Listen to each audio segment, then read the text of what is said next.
يتوزع الغطاء النباتي في العالم تبعاً لكمية الأمطار وتوزيع ضوء الشمس على أيام السنة، ولكن أهم المناطق النباتية هي الاستوائية ذات الأمطار الغزيرة طوال العام والحرارة المرتفعة في معظم أيام السنة. تلك المناطق التي تتميز بضخامة نباتاتها وكثافة أوراقها. وهنا في ميامي-فلوريدا أهم حديقة استوائية في العالم، حيث توجد أنواع من هذه النباتات حتى المنقرضة منها في بعض الأماكن أو تكاد تنقرض في أنحاء أخرى من العالم. نتابع.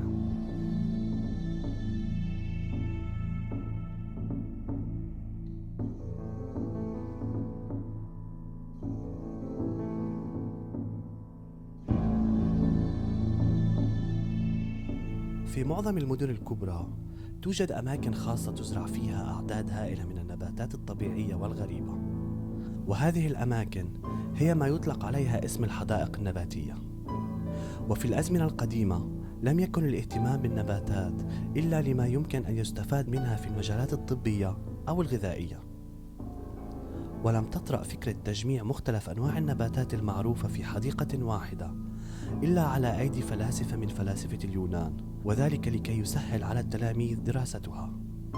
وقد ذاع هذا المثل، وأصبحت كافة جامعات العالم منذ ذلك الوقت تعترف بضرورة وجود مثل هذه الحدائق.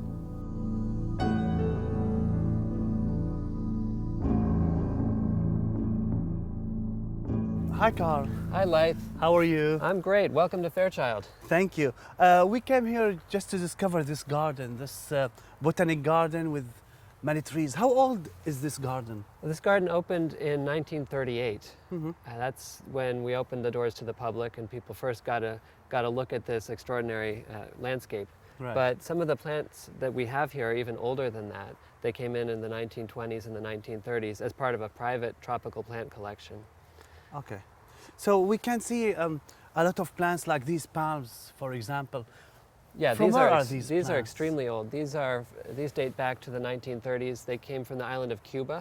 Mhm. They're some of the rarest palms in the world. And if you look at the trunk of these palms, they're like concrete. These are from a place that gets a lot of hurricanes. So you can imagine that even in a serious windstorm, these palms aren't going anywhere. It's like a concrete pillar. Right. So what is the method that you do to collect all plants from all over the world? The great thing is we have a history of working with people everywhere in the world. We have many people on staff. We have 120 people working here at Fairchild. Many of us go around the world, continue that work, and we go everywhere that has tropical plants. Mm-hmm. Some of the palms that we're bringing in now are coming from islands of the Caribbean, but also islands of Southeast Asia and the Pacific and Africa. So we're really getting out as much as we can. We have about 500 different kinds of palms here at Fairchild, and they've come from all over the world. We also have one of the world's best collections of tropical fruit trees. We've got over 500 varieties of mango here at Fairchild, and most people don't even realize there are that many kinds of mango around the world. Do you have any plant that we can find here in this garden, not somewhere else in the world? We have some plants that are here and are either extinct in the wild or are nearly extinct in the wild. In fact, Okay. in some cases we have more plants here than exist anywhere else. Can we see these plants? Absolutely. Okay, let's go. do that.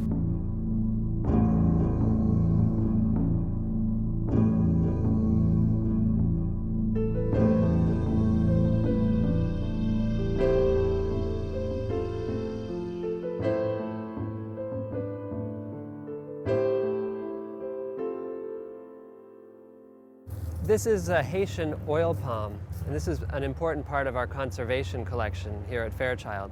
We have 20 of these palms just in this part of the garden, and there are actually fewer than 20 remaining on the island of Haiti right now. So we're looking at this as an important way to preserve this species of plant and reintroduce it to Haiti. Once these plants get to be a little bit larger, they'll start producing seed that we can grow in the wild.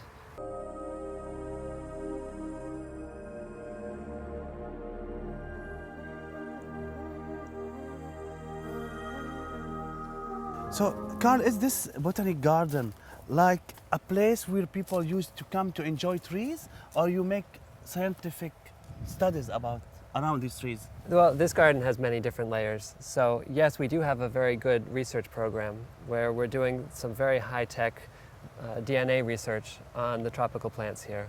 So scientists come from all over the world to study this wonderful collection that we have. Oh, it's really wonderful. Oh my God, look at this tree.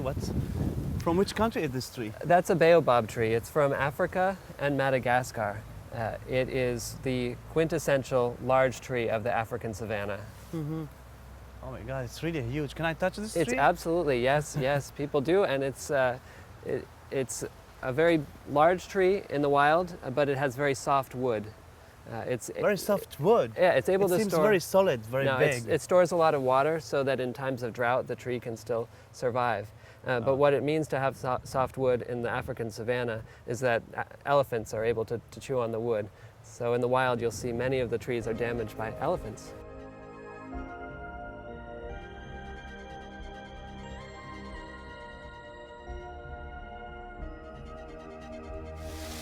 So how can you create a tropical forest here in Miami? How can you deal with the weather? Yeah, that's a great question. And the people that designed this garden and put it here in South Florida knew exactly what they were doing. They knew that this was the one place in the continental United States where these rainforest plants can be grown outdoors without any protection. And yes, when we have a cold winter, as we did this year, we see a little bit of damage here and there, but generally everything did great this year. And it's just because we're in such an unusual climate.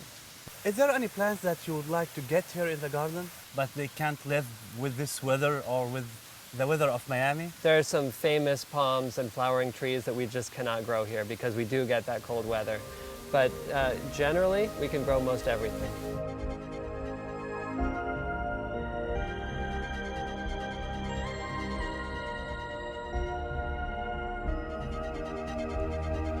Well, some of our rarest plants here at Fairchild are the cycads, and these are some of the most primitive plants that still exist in the world today. These were around in the days of dinosaurs, and in fact we find fossils of cycads alongside the dinosaurs. These are plants that produce cones like you see here, just like conifers. The seeds are born in cones like that. That's one of the features of these plants.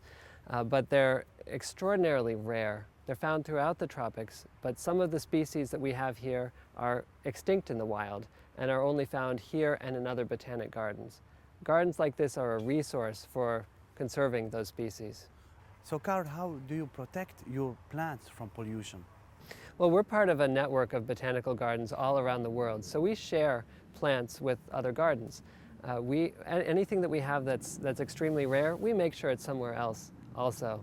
So if anything happens here in Miami, if we have a hurricane, we're sure that those plants will survive somewhere else. We make sure we're growing them in different conditions, and we have specialists that keep track of what's happening with those plants and make sure they're healthy.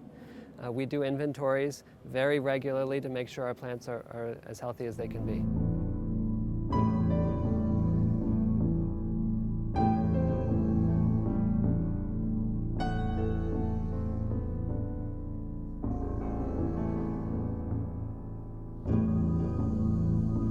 So how many plants do you have in this botanic garden here in Miami? We have about 30,000 plants that we're tracking in our database, and we're always checking to make sure they're healthy and growing. But those 30,000 plants represent about 3,000 species. Those are different kinds of plants collected from all over the tropics. We have a great collection, the world's best collection of plants from the Caribbean, because that's right here in our region. But we also have a surprisingly good collection of Asian plants and South American plants. Okay. Anyway, thank you very much, Carl. It was my pleasure. And hope to see you again. Come back and visit us again. Thank you. Thank you. Bye.